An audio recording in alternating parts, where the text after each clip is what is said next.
solved with some free market principles being adhered to. But we've got to get to the point where we're protecting the American people. And I don't want to see us give up, and the next thing you know, drugs are just running rampant here on the streets. And, you know, living here in South Florida, I talked to former Broward County Sheriff Nick Navarro. He told me about the days of, you know, when it was like Scarface down here in South Florida. We don't want to return to that. Just to remind you, you do have a lot of fans here. There's a lot of current and former law enforcement. There's a lot of current and former military people that frequent our website. One of them's name is Navy Doc 1 here on the site. He says, "Hello, I am an Iraqi vet, was in Charlie Medical in Ramadi," if the colonel remembers that. Do you remember that? I think I do, yeah. His question for you hits on the healthcare issue. He says, what are his feelings on socialized medicine, and what proposals such as tort reform and portability would he support as alternatives to the current plan, to the current proposed plan? Absolutely. Yeah, absolutely. When you look at this healthcare legislation, of course, the liberal progressives are trying to push forward, it is not about health and it's not about care. It's about creating 110 new government agencies, which means that the government will be taking over this system. And you talk about the public option. You already have 4 government-run programs, that is Medicaid, Medicare, the S-CHIP, and the VA, and none of them are run very effectively and efficiently. If we want to do what is right for our healthcare system and reform it, which it really truthfully does need, you got to start with the tort reform. Texas and Mississippi did that. They've seen lowering of costs, because right now doctors are charging people for exorbitant amount of procedures just to protect themselves. And Howard Dean at a town hall forum last September in Alexandria, Virginia, with Congressman Jim Moran, flat out said that they're not willing to do anything with tort reform because they don't want to take on the trial lawyer lobby. I think you also have to open up the state-by-state monopolies that the insurance companies have been able to establish, so we put Americans in charge of making them compete for what's best for us. I think you have to look at allowing small businesses to pool together so that they can have lower rates for people that go through their employers.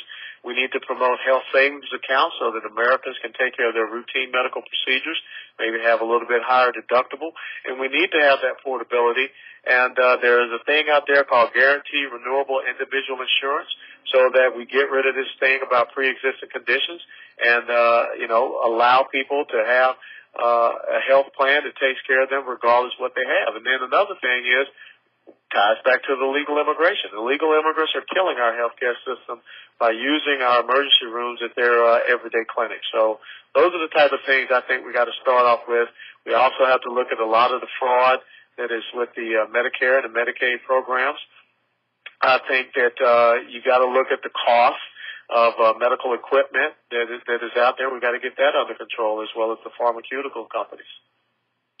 Wow, you really are a breath of fresh air. It's just so nice to hear a politician speak the way you do. It is just completely refreshing. Well, see, I'm not a politician. You know, the thing is, I'm an American warrior that is seeking to be an American statesman and a political leader. But I'm not going to Washington D.C. for my own self-interest or to help promote special interests.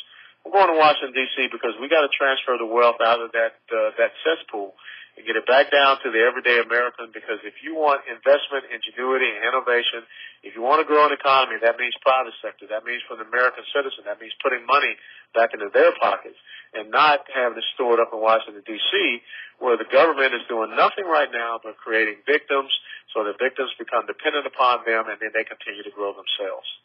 Yeah, that's a deadly cycle. We got a caller for you real quick if you've got a couple more minutes. Sure, absolutely. Okay.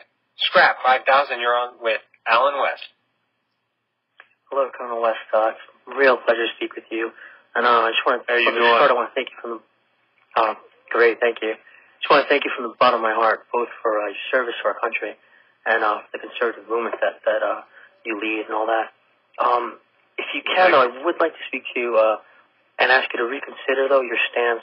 And I'm sorry to hear about that story you told before about the lieutenant and his wife. I mean, it's a horrible thing, and obviously, when you personally live through it, it may change your mind about certain things like that. But as an NRA member and as a Second Rights Amendment supporter, I would ask that you please reconsider your stance regarding the waiting period, because I think it's been proven, through many studies that although it could save some lives possibly, it endangers, I think, a lot more lives than it really saves. When people, you don't always need a gun, perhaps, but when you do, you need it more than anything you've ever needed before in your life. And a lot of times you just can't wait for that waiting period to save your life, to save your family's life. So I think if you could please reconsider that, I think that would be a great service as well. Well, I will definitely take that under account, and I appreciate you at least letting me express, that event, because, it fell upon me as his battery commander to identify both of those bodies that night.